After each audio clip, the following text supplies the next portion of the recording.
নবী হযরত মুহাম্মদ সাল্লাল্লাহু আলাইহি ওয়াসাল্লাম বলেছেন যে সৎ ব্যবসায়ীগণ পরকালে আম্বিয়া, সিদ্দিকিন এবং শহীদের সাথে হাসর নাসর হবেন, শহীদের সাথে থাকবেন। কোন পেশা থেকে বলা হয়নি যে বেহেশত নিশ্চিত, কিন্তু ব্যবসা করলে, সৎ ব্যবসা করলে আপনি বেহেশত পাবেন, এটা অনেকটাই নিশ্চিত।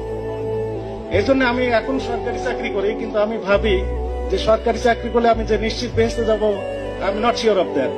কিন্তু যদি আমি সৎ ব্যবসায়ী হয়ে ব্যবসা করতাম, তাহলে হয়তো পরকাল আমার জন্য ক্লিয়ার হতো। এই জন্য আমি প্ল্যান করে রেখেছি যে রিটায়ারমেন্টের পর ছোট একটা ব্যবসা করে যেন পরকালে বেহেশতে যেতে পারি।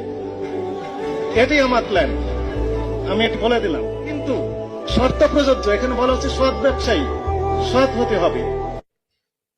টাকা উপার্জন করব ঘুমের ঘরেও, মানুষকে উঠানো নামানোর জন্য টাকা খরচ করব না, অসহায় মানুষের পাশে দাঁড়াবো এই জন্য টাকা ইনকাম করছি।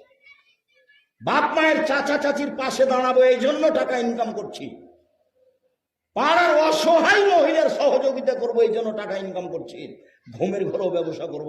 আল্লাহ রাসূল বলছেন, আর তাজরা সাদেকুনিল মেক ইয়াউমাল কিয়ামা সিদিকা শাহুদাল আম্বিয়া, সত্যবাদী ব্যবসায়ী জান্নাতের নবীদের সাথে থাকবেন। নেন এবার। আর বলছে জমি চাষ করেন। আল্লাহ রাসূল জমি চাষ করলে অন্তর শক্ত হয়ে যায়। জমি চাষ নাজায়েজ নয়, তবে ভালো নয়। আল্লাহ রাসূল ব্যবসা করতে বলছেন, বলছে সত্যবাদী ব্যবসায়ীরা নবীর সাথে থাকবে জান্নাতে। হাদিস সহিহ। হয়েছে কি আমি